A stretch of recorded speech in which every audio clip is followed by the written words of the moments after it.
Hello everyone and welcome to GameCast number 6. It's been a very long time since we've actually got together to do this because I'm with two of the most busy people on the planet. How are we? Good. Not too bad now, yeah? Good. I'm good.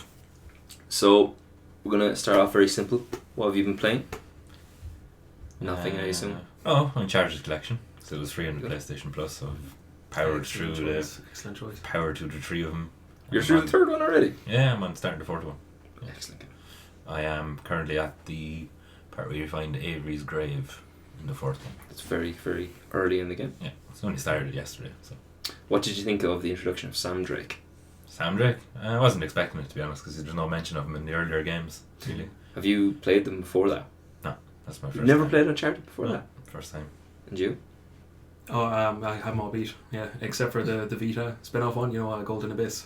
Yeah, it's a prequel anyway, so... Okay, so yeah, I'll play it someday, when there's an actual emulator. Or Vita That's what I was thinking. I was going to buy a Vita just for that, but I was like, I can't justify it. I can't.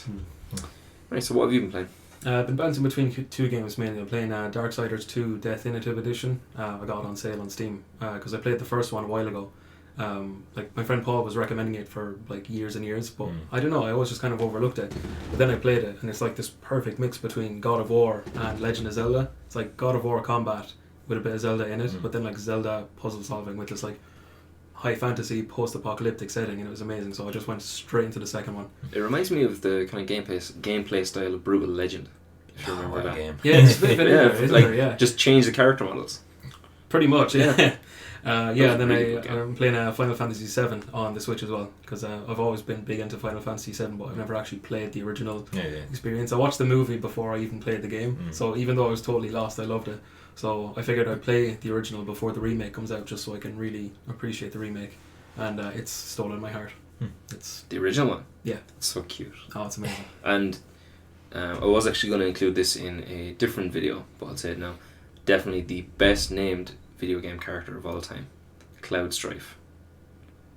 It's up there. So good. It's up there, yeah. And so cool looking. Anyway, what am I playing? At the moment, I'm actually playing this game. A Plague Tale Innocence, circling around the outbreak of the plague in France. And I didn't realise it's purely stealth game. And I'm just not a fan of those style of games.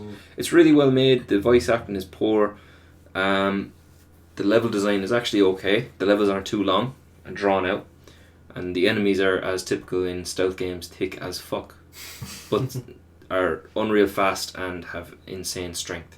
So one hit, you're dead. Oh, And it all sounds a bit you... like Vampire Knights. Remember that game? Ooh, kind of... Or no, Vampire Rain. No, don't know that. Guys with the shotguns and Uncharted. Yeah, pretty much, yeah. That's really annoying. Oh, those guys. Or the way there's only like 4 guns in the entire of Uncharted, and then you find the Magnum. You're like, I'm not letting this go. It's so good. But yeah, that game, I only bought it because I've been on a roll lately, and I've finished like a serious amount of games. I finished Star Wars, finished Death Stranding, I finished Resident Evil 2, which is now on the channel. Whilst I finished Spider-Man for the PlayStation 1 through an emulator. Oh, so good. So good. I've downloaded the Enter Electro, the sequel that I didn't know existed until about 2 years ago. Yeah, And I'm looking forward to playing that. So there isn't really any other games that are catching my eyes at the moment, so I'm just sticking with that one. I googled it to see how many chapters are left. I'm on chapter 4, there's 17. I'm just dreading how monotonous it's going to get. But anyway, let's kick off with the first question. What was your game of 2019, Darren? Off the top of my head, I'd have to say Devil May Cry 5.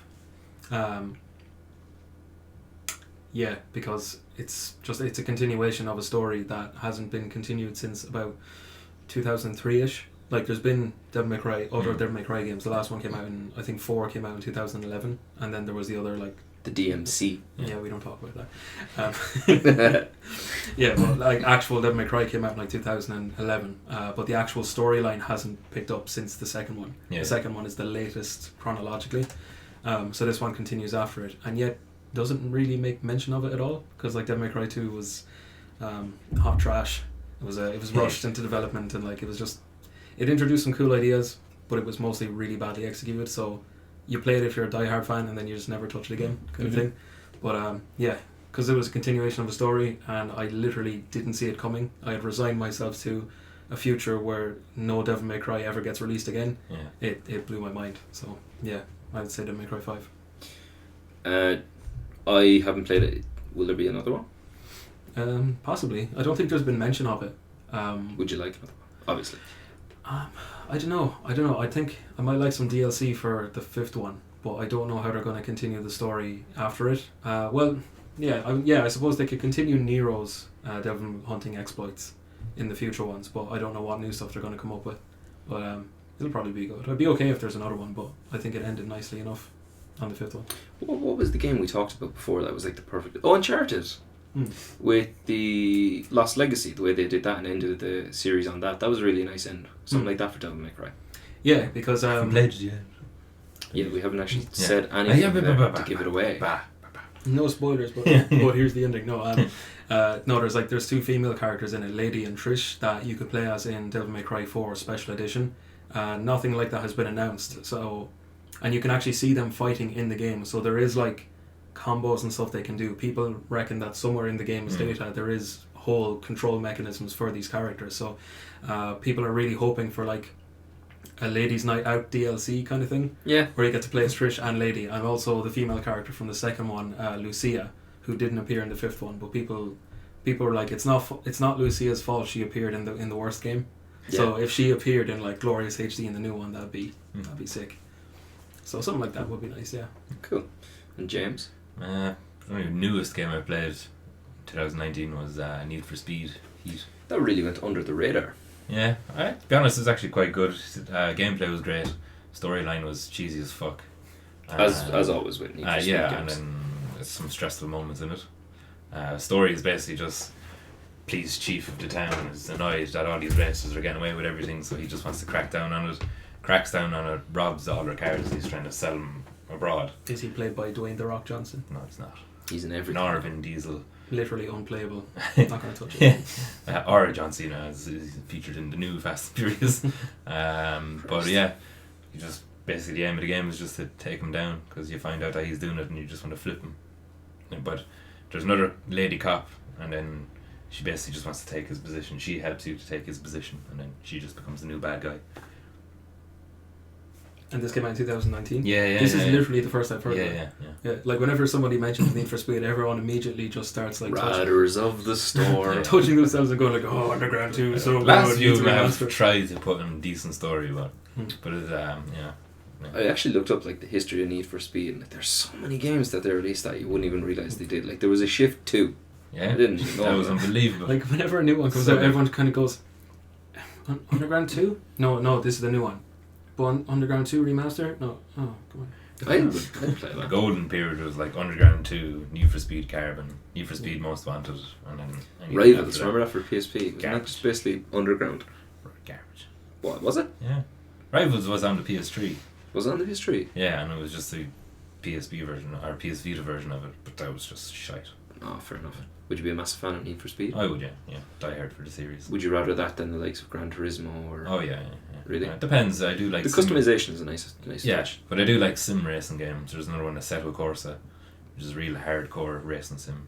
Was that the one you said you spent a lot of money on? Yeah, I spent a lot of money on that game. And a lot of DLC that's worthwhile having. Because the base game doesn't have a lot of cars that you would want, and they're kind of locked away in DLC. Mm-hmm. But the game is so good, it's worthwhile. Like, it's so realistic, it's worthwhile having those other cars to drive. I have the little steering wheel and everything. That's steering hardcore. wheel. That's hardcore. Do you have the gears? Yeah. I'd lose straight away. Would you ever play it in VR? Would you invest in a VR setup just for Need for Speed? No, I wouldn't be interested in VR, to be honest. Nah. Yeah.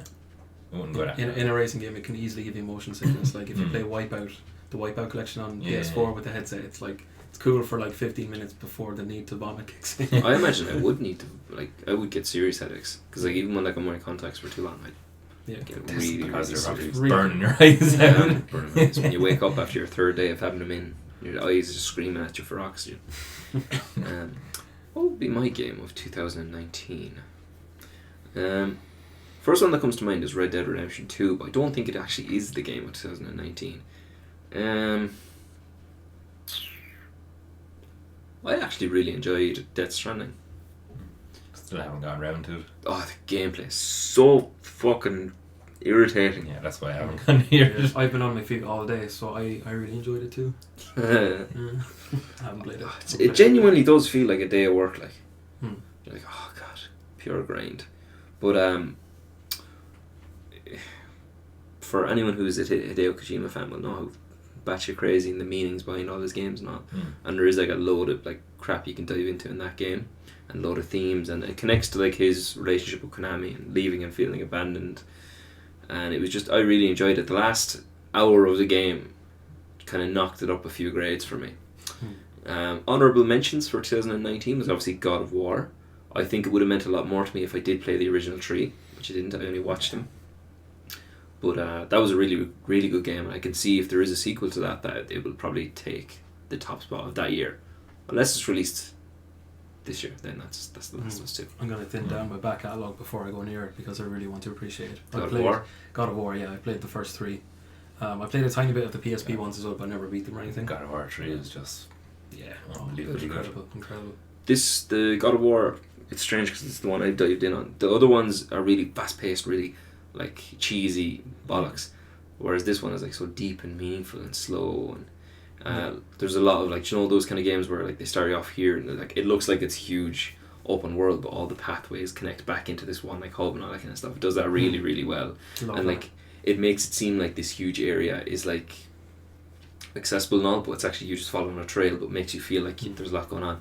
And Star Wars the Jedi Fallen Order does the exact same thing, but doesn't do it as well. I like the creativity of like opening up the world to you, like rather than just being like, oh, this gate's open now you can go here. They do clever environmental stuff like the World Serpent lifting himself up so that the ocean actually lowers because his mass isn't in the water anymore. I thought that was really cool. I haven't played it now, I just saw a video of it, but I was like, damn, that's actually really clever. It happens a lot, and like him knocking things out of the way and then the pathway opens, and like it just makes like so much sense, because then when you go further forward, when you come back, something's altered in there, and it just makes sense. Like there's a lot of like side missions and collectibles and all hidden around the place, and they only become available when you reach a certain level. Then the story will progress and unlock that area. It's really, really good, and the axe he has is amazing. It's one of the coolest weapons you can ever have in a game. That's the one that like comes back to you. Yeah, you can recall it. It's so well done. The Tron animation. It's just Thor's hammer. What? So it's just Thor's hammer. No, it's Thor's axe. But it's not called Thor's axe. It's Stormbreaker, basically. Javanjorn, I think, is what it's called in Norse mythology. And it's so well done. You throw it, I think it's like R1 and triangle, and then hand just goes out and just catches it, and then you do a combo. It's so good. Although, after a while, you start to realise the enemies are just coming at you too hard, so you just stand a mile away and just keep throwing the axe. But probably Death Stranding in 2019. Even though I was disappointed by it, I still appreciate the message the game delivered. Because of the emphasis on like cinematic qualities like Kojima puts into the game, do you think Death Stranding would have made a better like movie or a series rather than a game, seeing as how empty many people are saying it is?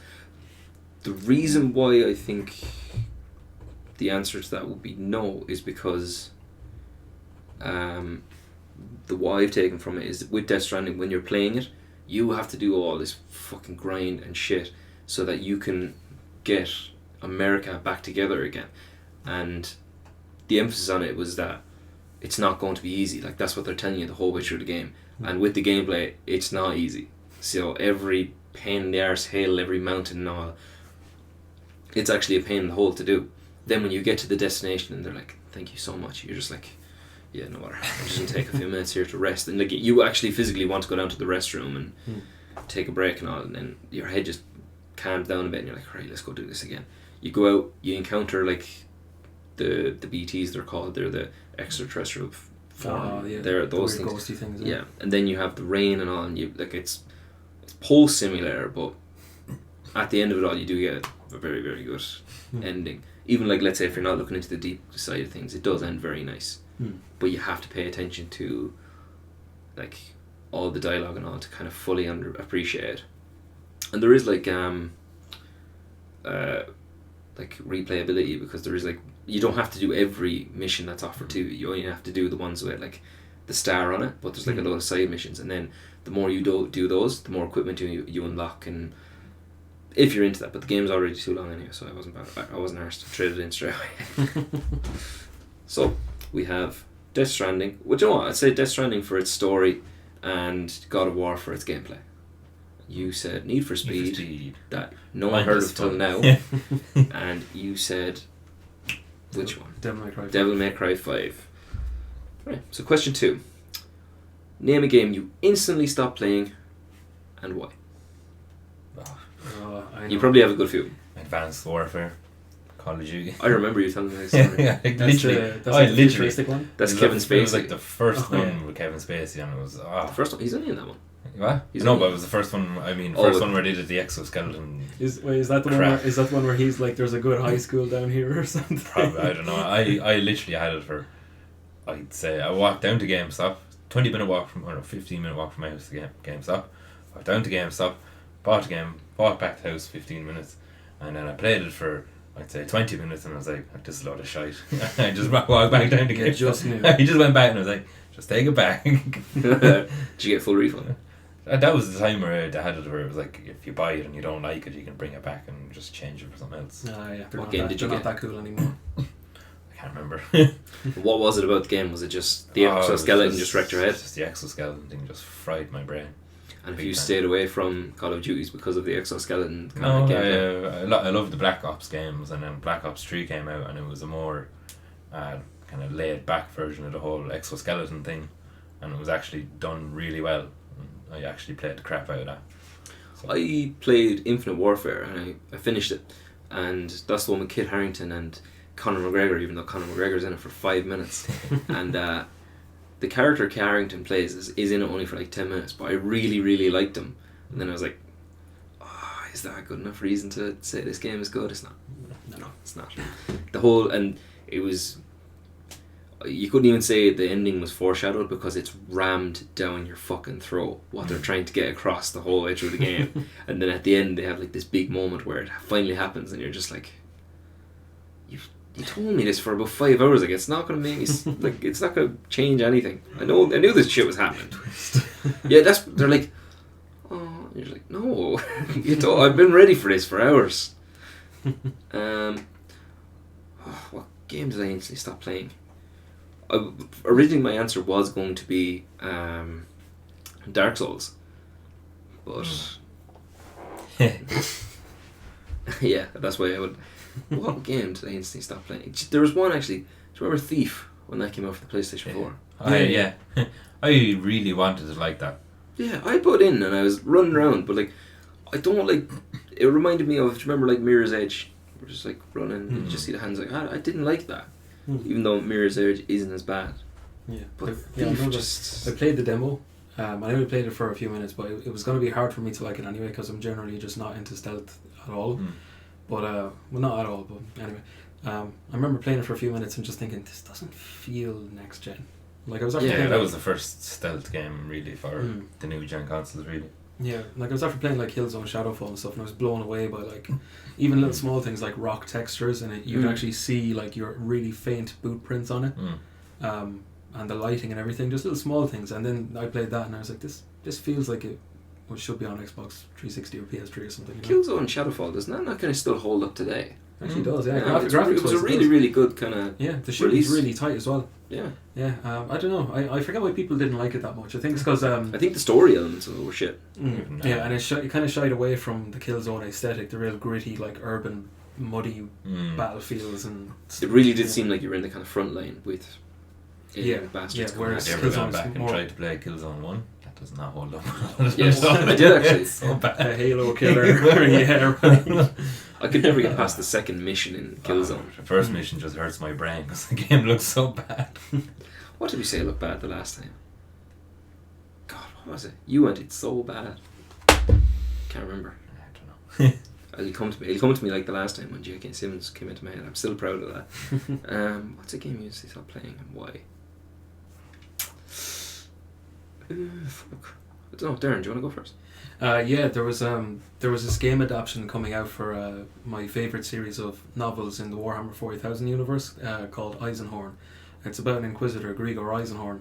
Inquisitors are like these holy agents of the God Emperor, and they basically just roam the galaxy hunting down like demons and aliens, and there's like specialized branches for each of those. So they try and track down people dealing in like alien artifacts or like worshipping chaos or all kinds of cool stuff, and they can acquire like a broad range of like skilled and diverse individuals along the way to help them in their cause, and the person literally can't say no. That's how much authorities these guys have. Kind of like you know, specters in Mass Effect. Yeah, kind of like that. So there was a game adaptation of that, and I was so hyped. I was so excited. I thought it was going to be like a Mass Effect-esque thing, because like he has his own ship and like a load of like really cool, unique, powerful individuals to accompany him. So I thought it was going to be this big like galaxy trotting adventure full of romance and horror and action and all the stuff the novels have.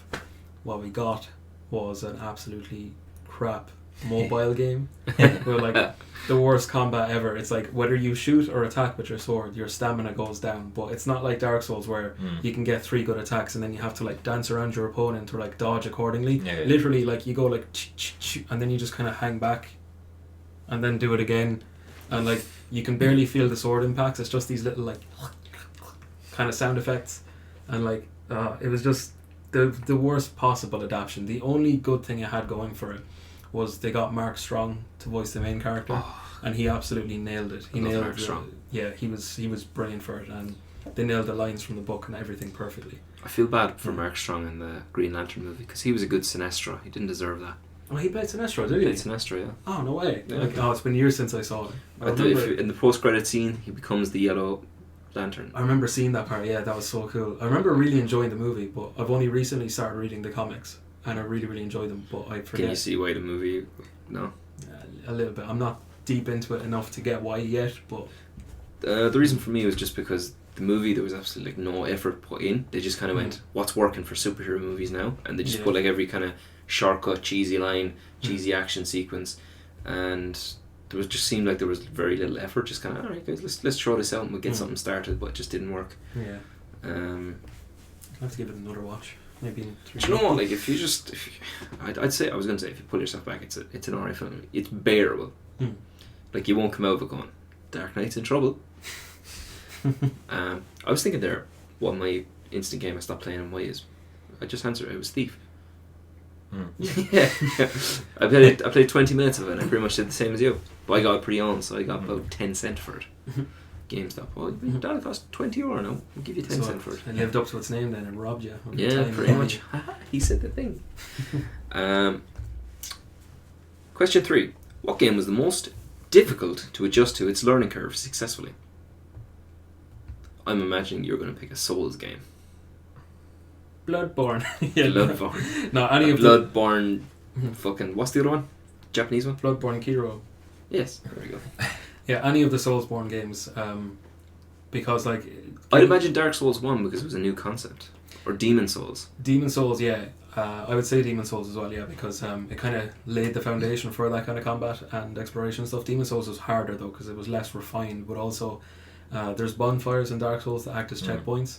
Demon Souls doesn't have checkpoints. You have the one bonfire equivalent at the start, and then you have to go through the whole level and not die.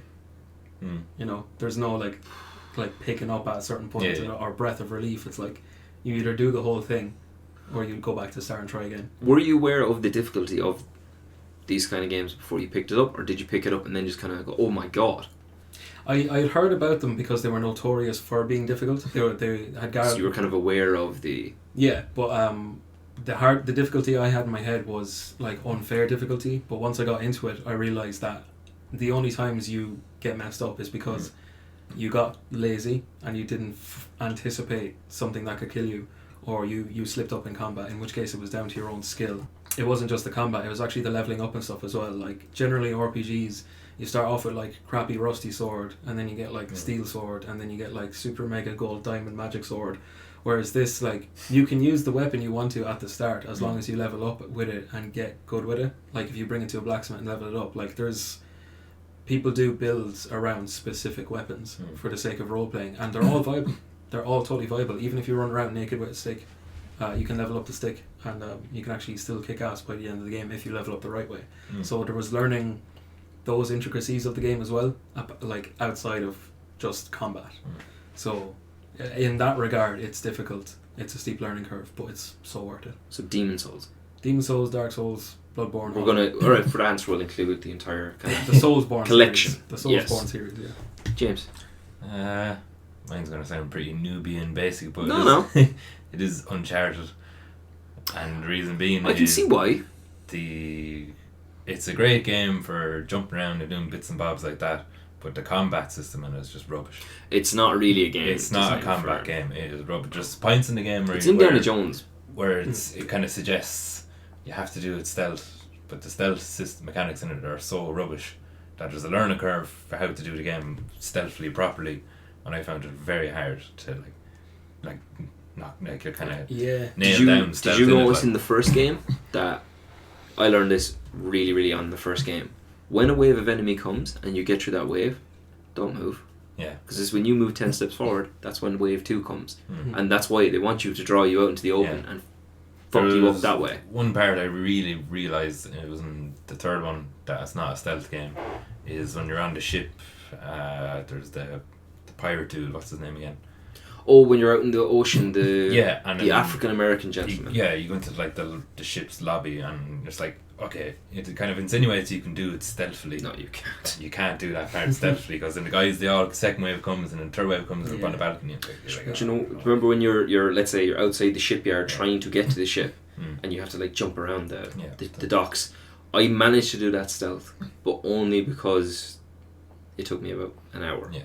Because I just kept getting sniped with that crappy sniper. I don't Dragon Zenokov or whatever it's called. I don't even try to do it all stealth. Like the way I see stealth in Uncharted is like go in and take out as many guys as you can to make the following firefight easier. Yeah, you know, it's like you take out the snipers and then go for the rocket launchers. Heavy weapon guys, go for them. Yeah, exactly. And then just pick off any stragglers with the heavy weapons. You got off the guy you just strangled.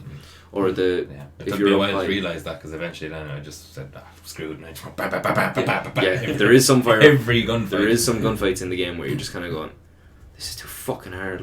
Like at the very when I first played Uncharted, I was like I really thought it was going to be stealthy, because again I just was thinking, Naughty Dog, Last of Us is very kind of stealthy, and you can do that game stealthy. Yes.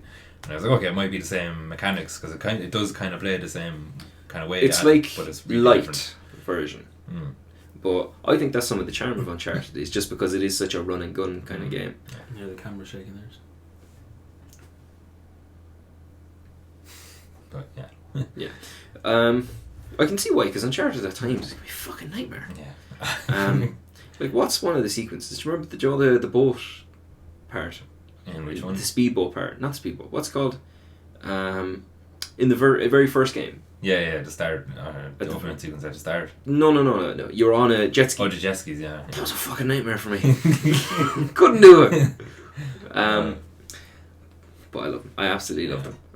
Thank God I didn't play the PlayStation 3 versions. I played the collection version. I played. And even then, the first one, you're kind of looking at it going, I think it aged pretty well. It aged well. When you get to the end, it looks... Go on, you're saying? I think Uncharted still holds up pretty well when you get to the end, when you're fighting the guy on the ship with the helicopter. Oh God, that boss fight. What's his name again? It's been ages. Yeah, but the start of that boss fight is just so annoying when you're behind the crates. And he only has 3 guys, and I was like, this is the only part. I thought that was the only part, but you keep moving down the ship, and I thought, okay, you just kill the 3 goons and you kill him. I got so angry. How many times did it take you to kill him? First time it took me to actually get him, but it was that first part of that whole sequence of where there's just him and the 3 other goons. And he keeps running past the containers. Yeah, where you can. Oh, jeez, that whole part. Oh, yeah, I died so many times there. I died more on his sequence. We have to keep running, because I was like, jeez, this is really unforgiving. Because the time in it, like, you can tell that they were like kind of going, how do we design a boss fight for this? And they're just, it's just like, it's the same kind of style where they're like, oh yeah, you can have like a cool boss interaction fight. It doesn't. It just plays exactly like the rest of the game. Yeah. And you have to hope for the best. You press the right button at the right time. Otherwise, you go back to the start. They did fix the boss fight mechanic in the later games. The very, very later games, you haven't really got there yet. But I was set him on 4. Tree's boss fight at the end is too much for me. It's too over the top. Against Talbot at the top of the with Sully. It's too over the top. That was okay. I preferred the third one because it ends quicker. Really? Yeah. I finished... Like, we were kind of gone off a bit. But I finished Uncharted 1 4 hours. I finished 2 in 8 hours, and I finished 3 in 8 hours, and I managed to knock it all out of the way in a 3-day weekend. Yeah. I was fucking delighted with myself. I was like, just speedrunner. 2 just had me at my wits' end at the end. Did you not like 2? I prefer 2 to 3. 2. I liked the start of 2. The train sequence is amazing. Train sequence, the whole lot of it leading up to the end, I love. I just don't like the end because there's too many puzzles to find Shambhala. It's like, this is Shambhala. No, it's not. We'll go over here. This is the entrance to Shambhala. No, there's another puzzle. There's about 5 puzzles before he's finally get to go down the steps, and you're there like. Lazarevic is a really, really good. Yeah, that just annoyed me. I like it. I liked him as the an end antagonist. annoyed me. The last boss fight is just stupid as well. With Lazarevic? Yeah. When he's after Terrible. going on steroids. Yeah, terrible. Turns blue. Absolutely terrible. Oh, it's so easy to beat him as well. Like, when he hits you, he does serious damage, but like it's really, really easy to avoid him. You have all your parkour abilities, and he's just walking after you basically with a gun. Yeah. So that's that anyway. What came from me? I haven't finished this game yet, but I'm actually starting to adapt to it a lot better than what it was when I originally played it. It's been out a good few years. It's now a Netflix series, The Witcher 3. Oh yeah. At this, when you first turn that on, and you start like, I remember riding through this tiny little area, and a ghost spirit popped up and started viciously attacking me. I was like, what the fuck? I'm on a quest, like I was on a main story quest, and this like bride, I can't remember what they're called, she jumps up, her jaw's missing, her tongue is like hanging out, she's like just oozing all over the place. Yeah. And she like ripped me apart in seconds. Then I realised you need to come back when she's like gone and investigate the area and find out what she is. Then you need to go learn how to defeat her and all. I was like, oh, I'm never going to adapt to this game. Whereas now when I come to an area in the game and I come across a boss I haven't beaten before, I'm just like, right, get out of here quick, find out what this is. And it's a lot of work to find out how to beat it, but then when you go back and you have like all the tools, you have the oils, you have the proper sign, you have a load of health, you just need to swipe through people and no problem. But so yeah, I'm really getting into it now again. I know someone who actually, you played The Witcher? Yeah, No. yeah. I played You played the tutorial? I played like the first chunk of 2, first chunk of 1, and like just a few seconds of 3. Have you come across the Griffin? No. Oh god, have you? Is that the one where you? It's like the shoot very, down? very start. Yeah. I've gotten as far as there. I think that's the furthest I've gotten in it. But yeah, that was tough. Have you beaten it? No, it's tough. Oh no, there's 2 of you now. My friend from work at the time when it came out, there was 2 of us, and we were both saying like, oh, it's really good. Did you get past the tutorial? Yeah, I've moved on to this. A few years later, my other friend who had bought it just after that, can't beat that fucking Griffin, lad. Can't beat that Griffin. It's now become like a meme between us, where like, let's say if a movie comes on and there's like anything that resembles a Griffin, I'll watch this, Mark. The DVD will stick at this part. And like, he texted me recently, and that's why it comes to mind for this question. He texted us with Snapchat, finally bet the fucker. Then the next day, oh my god, corrupt save. Even in death, the Griffin wins. And we were like, sure, just do what you did the last time. No, the fucking Griffin glitched, so I just ran up and bashed him for 10 minutes. I was like, that's obviously how you won. So he came back and he finally did it, so he's moving through the game.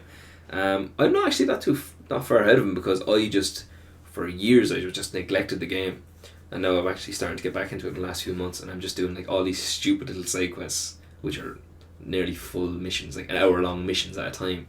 So it's really, really good. I got my ass kicked by a werewolf the other day, so I turned it off in anger.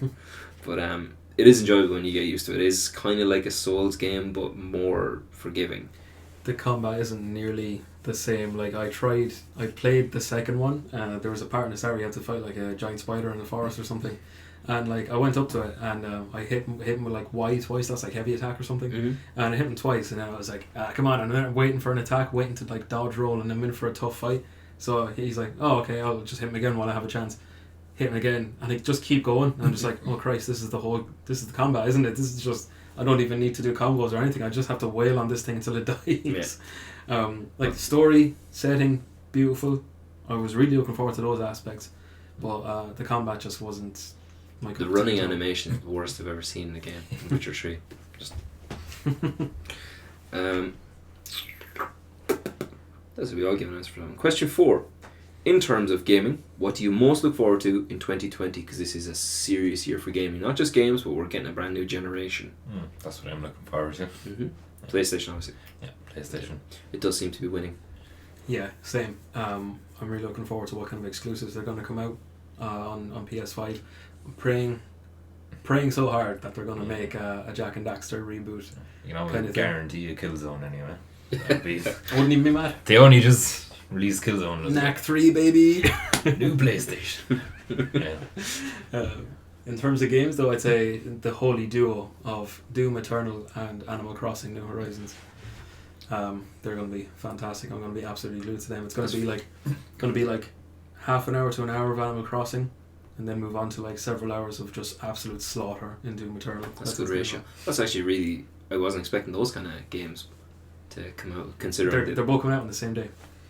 My God. Yeah. They're going to be broke that week. The exact same day, and there's all kinds of fan art of like... have any of you familiar with Animal Crossing at all? Oh yeah. Yeah, we talked about it. Good bit last time. You know Isabel, the little dog villager. Yes. Yeah, there's fan art of like the Doomslayer teaching her how to use like the BFG and everything. The gun is bigger than her, and she's just there talking in like Animal Crossing speak. I thought you were going to say he's like holding her head or something like that. Oh no, like she's in her own little Praetor suit, like standing on his shoulder shooting a gun, and he's just there like ripping a demon in half. Rip and tear until it's done. She says. Yeah. Elder Scrolls Skyrim on PS5. Oh, of course. Good show. Because that's definitely going to Of course, it's happen. like, you know what's going to happen. If they even added something extra to the game, you just be like, yeah, come on. No, it's going to be Skyrim Buy It Again edition. Horse deals. And it's going to have all the bugs and glitches that it's It'll always just be had. the exact same. It'll just It'll be be the exact same. It'll be the PS4 one with just a marker over the 4 and put 5 on it because it's backwards compatible. Who knows? Anyway. Who knows? They might get cheeky and try and sell the DLC separate this time. Yeah, with a horse DLC. Oh, of course, yeah. Or Buy a horse. Oblivion DLC. Yeah. Horse. That's So where it why all don't they just- began. That's where the shittiness began. Imagine they released like a collection. You would never finish it completely. Oh man, if they brought out like an Oblivion remaster, I'd buy it in a heartbeat. Really? Oblivion is completely superior to Skyrim. I've heard a lot of people saying that. Give me your argument. It's more beautiful in terms of colour palette. Now, that's subjective. You know, if you prefer... Skyrim is a dull setting though, Yeah. so they kind of lose out on that. The one. thing I don't like about Oblivion is limited voice actors and all the characters have the same nose. Yeah. Yeah, but a remaster would fix Yeah.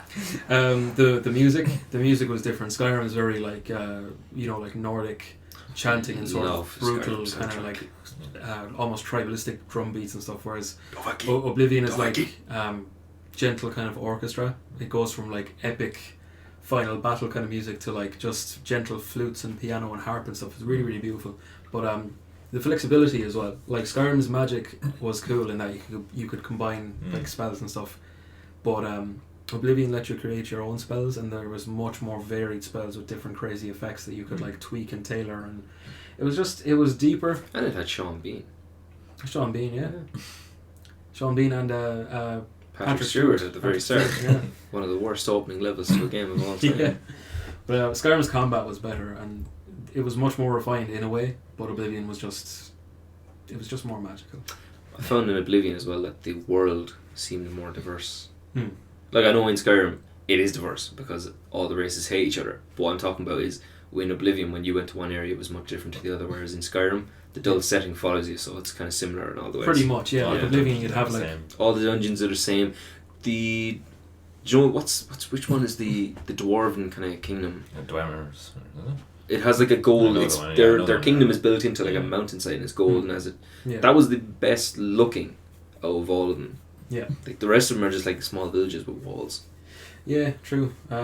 Like even the biomes as well. Yeah, like Oblivion had like the West Weld, which was like just rolling grassy hills and like light woods. But then if you go over to the Colovian Highlands, it's like yellow grass and like rocky kind of highlands with like mountain cats and everything that could attack you. Then you go down south and it's like rainy and swampy because you're kind of going into Black Marsh at that point.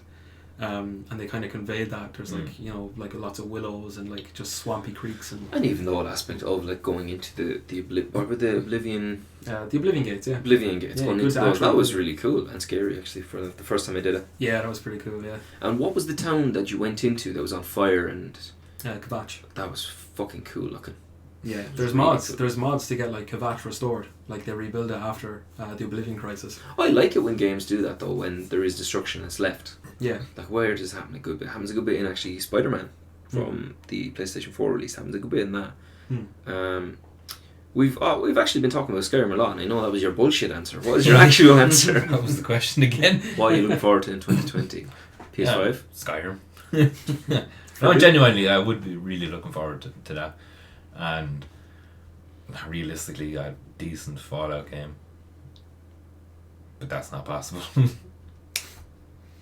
Okay, what are you looking forward to that's actually coming?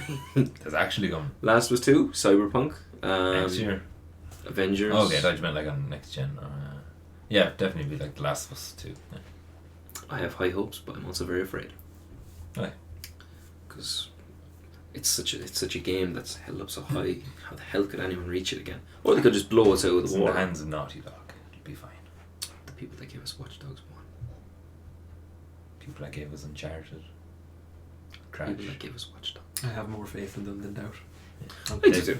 I'm just so afraid that they're just gonna ruin it and that'll be bet out the gates before it comes. My answer is Last of Us 2 as well, just because I like the idea that you're playing as Ellie this time. That it actually shows serious progression, and that Joel is a side character. I'm afraid he's gonna die. I hope he doesn't. I love Joel. Yeah. But I think even if he does die, it would make the game mean a lot more. Yeah, they wouldn't be afraid to go there either. No, I think there's a very real that's possibility. that's why I really like it. Like, do you remember when you were watching Game of Thrones? You had to pay attention to like every episode until the last season, and everything, like every death and all, could happen at any time. So I like the idea. No that one had plot armor. Yeah, exactly. There's no plot armor in The Last of Us. Yeah. Or I hope there won't be. I hope they don't like put like a protective layer around. Yeah, I like for it too. Yeah. Even in movies when they do that thing where like, let's say it's an army movie and the main character is running and he has this squad and all the squad die but he's just wounded. I'm just like, bollocks. Absolute fucking bollocks. He should be dead right now. So I want that. I like that in my games as well. And from the trailers we've gotten, the one where they're in the woods and people are getting hacked to pieces left, right and centre, I was like, bring that on please. Yeah. And the evolved version of the clickers as well. I'm scared. Yeah, it's gonna be scary stuff, yeah. I'm more scared for this than I was for the original Last of Us because the world has grown more dangerous and all, whereas in The Last of Us, only halfway through the game, it starts to really come with the clickers coming, and you have the berserker clickers and all, whereas they're going to be everywhere in this game. And there's going to be more of them, because like more of the clickers would have been around to evolve into them. Yeah. And they're fucking baby ones as well. Is there baby ones? They have offspring now? Baby clickers? I might be thinking of a different game. Oh wait, were you thinking of Dead Space? Yeah, I think that was weird. Yeah. There's the kids in the second. Because I was playing Last of Us, and then there's a part where you go through, you know, the part where you just after you jump after the bridge with the black dude and his kid. Yes. And then you have to go through these little tunnels just before he dies, the little kid. You're going through these tunnels and there's like kids that would have been resident there. And I was going through and I was like, oh, that part, yeah, I was going through and I was like, is this the game that had like the baby, and I was thinking of Dead Space, and I was expecting it at some point. Is this the game where I was murdering babies? Yeah. Jesus, I'm not playing. Yeah, Dead Space. Oh, Dead Space was great. Yeah. That was weird. Anyway. Dead Space. Jesus, I was confusing that with Mass Effect. What other game do you get to like beat up kids? It's great. Bully. Yeah, but you are a kid. It's not the same. I suppose. Well, in Skyrim you can actually get a mod to beat up the kids. You can get mods to kill kids, yeah. Yeah. I don't know why. I'm not posting that link below. What game looking forward to? Last of Us 2, definitely. And the introduction of a dog hunter now as well. I'm like, oh shit. How am I going to deal with that? Molotov. I do want to kill a dog as well. No, and they actually showed a footage as well that when you kill a dog and you get away, you can hear the owner crying about the dog, and he has like its own name and stuff, and just like, oh no, just maul me. And I hate when dogs get hurt. He's like, Jimmy, come over here. Buddy's been hit. Oh yeah, little yeller. I really want them to be like, have you ever watched Deliverance? No. Oh my god. Deliverance has a scene, right, where what's his name? John Voight and Burt Reynolds and two others are going on a camping trip. Have you ever heard the famous banjo? The diddling din din din din diddling din din. That comes from Deliverance, right? Where they're in back fuck knows where county of America, and they're camping, right? And two hillbillies, like with no teeth in their head and all, come over and they rape one of the characters, and you see it happening. Like he's like squeal like a pig, and he's laying it into him. Sorry. And he thought you were doing sound effects there. He does do sound effects. He's like squeal like a pig. And he's like, oh and then like in the background, Burt Reynolds comes along and like kills them all, and one of them gets away and all, and all this kind of shit. And it's really good film. Like, I don't know how the hell you haven't heard of it. I want like those kind of sick freaks running around the game. Yeah, it makes it more threatening and intimidating. You know, I don't want just to clarify. I don't want Ellie being raped. Like, yeah, no, like it's the risk of it happening that makes you care for her more, and like it makes the game scarier. I want shivers. You know, I want it's a horror game. Fucking whoa. Yeah, like I really want that kind of sensation, because the clickers give you the kind of jaw-dropping fear where you're stuck, but I want like unnerving tension. When like remember was it David in The Last of Us? Which one was David? Was he the guy who Ellie encounters in her little moment in when the bar's on fire and he's stalking you? Yeah, those guys. I want no morals, no nothing. Those kind of guys around. Yeah, the place. just showing the toll that the world has taken on these people who are trying to survive, but have that become, they just don't care anymore. It's they become cruel. Yeah. That they're just mindlessly doing what they want. Yeah, no, it's cool. Yeah, because we're obviously going to. I think someone said there's going to be like tribes and all this kind of stuff. People gone backwards and all that kind of stuff. So God knows what they're going to give us.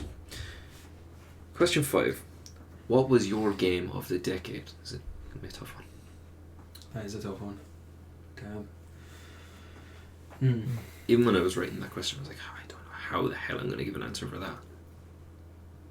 I would say, I would actually say Dark Souls again, because of the effect that it had on me. Like, I will never ever forget the first time I turned it on and managed to get past the tutorial once I, got over my noob naivety of getting into Dark Souls and thinking it would be anyway easy. The feeling of being lost in the world, and just because you see there's lots of vertical exploration in it. It's not just like going across the way. There's like I've seen a breakdown of the map. It's ridiculous. Isn't it crazy? Yeah, like absolutely ridiculous. The hub world where you're just kind of chilling out and there's like merchants and stuff. There's like mountains leading up to a city, and above that there is a city like just under the clouds up on this mountain plateau, like hundreds of feet up. But then you can go deep into the bowels of the earth to like this pitch black tomb of giants, and like the fact that none of the lore is straight given to you. You pick it up through NPCs, environmental storytelling, and item descriptions. Or Google. Or Google, yeah. Or Vati Video on YouTube. He's great. He does like cool breakdowns and lore theories and stuff. But the feeling of being lost in this huge misbegotten world, and the sense of magic and like fear as well of going into it and just wondering what horrors and wonders I was going to find, like, and just how addictive it was as well, just how fun the actual gameplay it was. Like, every morning I woke up, I just wanted to play Dark Souls. So you're not really even given like a compass like at the start of the game, like no, go this way, we're trying to do this. You just kind of like stumble across. No, there's no maps. There's no maps or anything. It's just like, even like there's no, like, from what I remember of the opening scene, there's no like our grand mission is to. It's just kind of off you go, bye. You figure it out as you go along, and you don't even need a map. You'll actually find as you go along that you'll actually memorize the places as you go along, and you'll enjoy it. I've died there. Yeah, but also the level design is so good that it all loops back into like what we were saying with like God of War, the way like it all loops around perfectly, but it doesn't seem like it does. It seems like it's giving you this grand world. Yeah. Well, who are those? Again, Einstein and Smaug, are those? Ornstein and Smaug. Ornstein and Smaug. Yeah. There's actually I've actually read about them because they're really cool. The way when you kill one first, the other one gets a different animation. And it's like one is like this huge big fat armored guy with a massive hammer, and the other guy is a much thinner guy with like this big lightning spear, equally armored though. So whichever one you kill first, the other one absorbs the other and gets a huge power boost at the end. So which is the fat guy? Smaug. If he dies, the other guy gives him like a proper like knight send off or something like that. Whereas the other way around, you manage to crush him. Smaug is like just this utter barbarian. He would eat people, and he's a very sick individual in the lore. I read somewhere that the Einstein, Ornstein, he's making him do it, isn't he? He's hired him, or he has him as a slave to help him. They're bound to protect a character in there. I don't know if it's a spoiler or not, but I won't go into it because there's this whole like rabbit hole of lore around it. But yeah, they're basically bound to that place to protect a very important person in the room behind them, and they will fuck up anyone that goes near the place. They really do. Yeah. So if you kill Ornstein, Smaug just like, oh, you're weak, and like crushes what's left of him and takes the power that was left. Whereas if you kill Smough, like Ornstein, like kind of absorbs his power and grows huge. But Ornstein's really fast, so if he absorbs the power, he's now big and fast. Whereas if Smough does it, he just gets like a buff to his hammer. So people often choose to kill Ornstein first, because a fast Ornstein that's like 2 stories tall is not a fun fight at all. He will mess you up big time. First time around, which way did you do it? I think I was just like trying to kill whichever I could. I didn't. There was no strategy. There was no strategy. No, I was just like I kind of took Ornstein and Solaire, the NPC that I summoned to fight alongside me. Bitch. He fought Smough. Now, see, I could do it. I could have beat them both myself, but I actually really like fighting alongside Solaire, because like you actually need him to do that for like a later story thing with him. But also it's just one of the coolest team ups ever. You just feel like such a bro with him because he's so wholesome. Oh, so cool. So he like would distract Smough, and like I would like 1v1 Ornstein, but then if Smough hit me and started targeting me, I would start fighting Smough, and then like Solaire would actually target Ornstein, and there's this cool like back and forth. One of the best boss fights ever. What is the hardest boss battle that you came across in that game? Oh, hardest boss battle in Dark Souls 1. What was a really awkward one? Oh, I'm trying to think now. Damn, there's so many bosses I can't really think. Oh wait, no, that was Dark Souls 2. Which one did you die the most in? Which one did I die the most in? That's how I'm just going to determine any Dark Souls boss is the hardest. Funny enough, it was actually one of the earlier bosses, Capra Demon. He's behind a fog gate. It's in a very small area. He does these huge leaping attacks where he hits you with these 2 machetes, and it's like he kind of does it suddenly. There's no like broadcasting. But what's really annoying is when you go through the fog gate, 2 rabid dogs come running at you first. And dogs in the game, they come at you really fast, and they have this way of attacking several times in one go because they're like pulling out you. So even if you block, you're essentially blocking like 6 attacks at once, so all your stamina's gone. Then one of them gets in another attack, or you attack them. Now your stamina's gone, so you can't block again, and then while you're staggered, they rip you apart before Capra Demon has even gotten to you.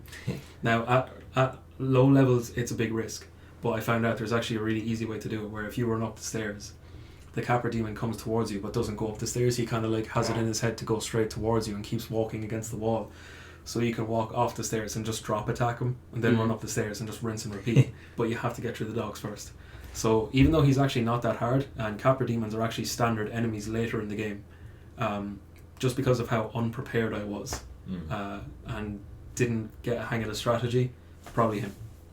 There is a Dark Souls, I don't know if I think it's 3 in a DLC, the Nameless King or something like that. He arrives on this like dragon. Yeah. I've seen some guy on YouTube, and he did like an entire like 20-minute video of him just like getting thick as fuck playing this part, and he gets him down to the very end. He kills him, and then he rises up again. You have to fight him again, and he's harder. And then he gets the whole way down, that much life left, and he has summoned someone with him. And is it the Nameless King, I think? See, there's the King of the Storm, which is the dragon he rides. Yes. So you have to fight that first, and then the Nameless King himself will get up and 1v1 you on the ground. He swiped and killed the player, and then the screen dropped. He dropped, and the screen started to go down, and one of the players he was with killed him. And he was like, "Oh my god, does that count? Does that fucking count?" He walks through the portal again. I fucking hate this game. He sees him back. Alright, video's over. Then it just ends. I was just like, fuck, I wonder did he ever beat it? Yeah, I had serious difficulty with him. Like, I was leveled up and everything, and I was really kind of set in the build I wanted, but I was just having a lot of trouble with him, you know. So Joe came over the next day, and I was like, "Oh man, do you want to see me get my ass kicked by this boss? He's so hard. I've been fighting him all last night." And he was like, "Yeah, go ahead." Ran rings around him, killed him in one go. All you needed was an audience. Like Joe was just there watching it, and I had him dead in like 5 minutes flat. I was like dodging every attack, and like we're talking like he would throw a lightning bolt, and I would roll forward kind of under it, and it would like singe like just the skin of my arse, like, you know. And then I'd go at him and fight more. And some of his attacks in the video just looked ridiculous. Oh, they're just completely over the top, but they're so cool. So yeah, beat him in one go, and Joe was like, "Yeah, real hard boss, yeah." It's only because you're here. I swear I'm shit. Right. James. last of a series I followed for a long time, Phantom Pain. Be it not a fantastic game. Well, it's your game of the decade, not the game of the decade. It's not the game of the decade, but it's not the greatest game of the decade. But it's the end to a series that I've always followed, I guess. If there was a Chapter 3, the Phantom Pain could well have been a serious contender for game of the decade. That's never going to happen. It's never going to happen. Well, if you watch the video Mission 41 from the definitive collection, you can actually kind of get a small bit of closure on. They released like this footage of what the mission was supposed to be, but when fans were like, why the fuck wasn't this in the game? Because it completely ties up the story on where everyone went and gives us a good bit of closure on Big Boss's character. Konami went, it's just additional content, like it's not actually part of the base game. There's like, it clearly was. You just got rid of the fucker who was designing the thing. Yeah. But that was, you just got to a point where like, oh, just need to get rid of Kojima. Yeah. And just wrap it up and send it off. We're back. So yeah, Metal Gear. Yeah. When I actually remember seeing the trailer for Metal Gear when it was released on E3 2015, I think. And I remember just going, Jesus Christ, what is this game? Metal Gear. Nah, I'm not playing it. Because the Ground first... Zeroes is fantastic. Just for that little snippet. That was great. I was going to say the best demo, that's PT. We'll say, fuck, best demo of all time was Ground Zeroes. Even though it's not a demo, you have to pay full price for it. It's the best full price demo you'll ever buy. Yeah. Couldn't believe they were charging people fucking money for that. It's literally an hour long. Yeah, it's an hour long. And it's basically the first mission. Yeah, it's mission 1. It's mission 1 of the Phantom Pain. If you were to give a look, if you were thinking... But they were like, right, this is costing too much money, we just need to get something out there. They released Ground Zeroes to make back some of the money. Even though Kojima is well known for taking fucking ages to release games and spend a lot of money in doing so. I think actually they made back a serious amount of the production costs immediately from Phantom Pain anyway, because everyone was waiting for it. And the game he released, with the crap that was going on, is still so good. The gameplay is the best stealth game I've played ever. Such a shame. Chapter 3. What was your game of the decade? Crying shame of the decade. Yeah. Outrage of the decade. There actually is a video I have to show you after this about Phantom Pain, but I don't wanna spoil anything. What was your game of the decade? Tempted. Just the typical bullshit answer. Last of Us. I think I will go with Last of Us, just because I think it was with you when I got Last of Us. When did that come out? Was that Last of Us not 2014, 13? I think so, yeah. Yeah, it was around that time. The original PS3 release. Yeah. I was with you when I got it. And I had actually kind of gone away from gaming for like about 2 years where I just couldn't be arsed playing anything. I was just playing FIFA and the WWE games, which were declining and they were turning shit. So I just was in there, and I think you went, that's a good game. And I saw the cover and I was like really, really interested in the cover because it's such the black background, just the two characters. I was like, Jesus, this looks kind of good. Brought it home, I was like, fucking God, this is it. So then I started playing that. Then, I don't know if it was you, but you were definitely in one of the scenarios. I remember after Last of Us, there was nothing that could compete with it. So I kind of went dormant again. Then you were definitely there for Phantom Pain. And we were sitting in a room talking shit about it for ages, and I was just like, alright, let me get this right. There's a snake and he has 7 different personalities. No, there's a liquid snake, there's a venom snake, and a naked snake and Big Boss are the same fucking person. Right? Gelatinous semi-solid snake. I think you were drawing on the page and all going, these are 2 different and I was just going, right, what time frame are we in now? No, this is modern day. Right, and this lad is around. No, that's fucking Big Boss. It's that meme from Always Sunny with the guy with the whiteboard and he's just there. Yeah. Explaining it like so. Pretty much, yeah. And I remember just going, right, Naked Snake is Big Boss. Yeah, but he becomes Big Boss. Right. Then he becomes Solid Snake. Yeah. We had to come back to it a few times, and I was just like, alright, we'll buy that game. Then I bought that game, and I was just like, deadly, we're sticking with that. But Last of Us was the game that got me fully back into gaming, because it was just that opening sequence just had me hooked. How many is there in? Solid, Solidus, Venom. How many names or how many people? Repeat names. Names, you have Solidus, Solid, Liquid, Naked, Punish Snake, Snake. Definitely more. Big Boss. Would it come Big Boss? Big Boss. Metal Gear fanboy. Oh, it's so hard to explain. Oh, that's probably just one person. Yeah. Did you count Liquid? Yeah, Liquid. Not over more than that. There is more. There's a lot more. You just add a fucking word to it. Irritated Snake. Irrigated Snake. Venom Snake is my favourite of them all. In terms of names. Even the look was fucking class. And contrary to people's opinion, Kiefer Sutherland was fucking good as Snake. It was weird, very weird at the start. Yeah. And then The fact that they could only hire him to do about 20 lines in the entire Well, game. he took over from David Hayter. David Hayter had the typical action hero. Hindy. Whereas Kiefer Sutherland brought in this calm, suits him perfectly, but It it's just really a big is. change. It's a big change. After the events of Snake Eater, Snake is kind of withdrawn into himself in Venom, in Phantom Pain. So it makes sense that he's not. He's quiet. He's hushed. He keeps to himself because of all the shit that happened. Kiefer Sutherland is very good. The speech he gives towards the end of the game, so fucking good. I don't want to say it because you might actually someday decide to embark on the very, very long journey that is Metal Gear. I think I know one. Is that the one where he's like, "Why are we here?" No. It's the one where it's in the trailers, but I don't want to say it.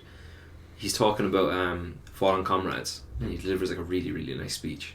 And I was just like, oh god, I may get that tattooed. I did. Yeah, so that's it. We have Dark Souls, Phantom Pain, and The Last of Us. Nice collection of games. Right, you looked at the fucking trivia questions, so I didn't read them. them. I looked at them, I didn't read them. Right, time for trivia questions. Does he think I can read? I had to ask someone to write this for me. When was the DualShock controller first released? 1998.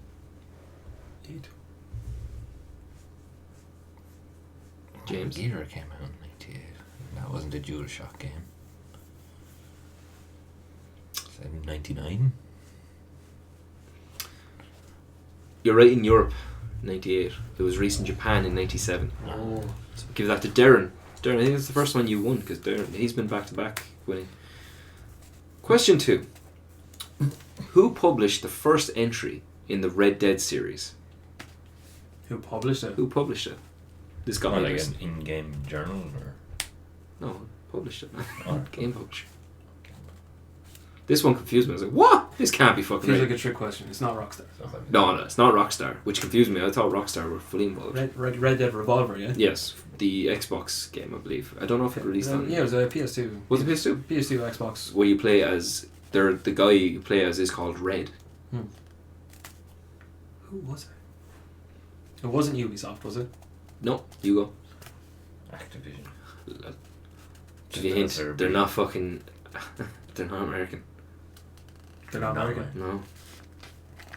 One more guess each. Capcom. Holy shit! Wait, I got it right?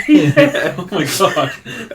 Capcom made Red Dead Revolver. I can't believe that. I'm going to have to look it up after this, but that's what it says in the toughest PlayStation quiz ever.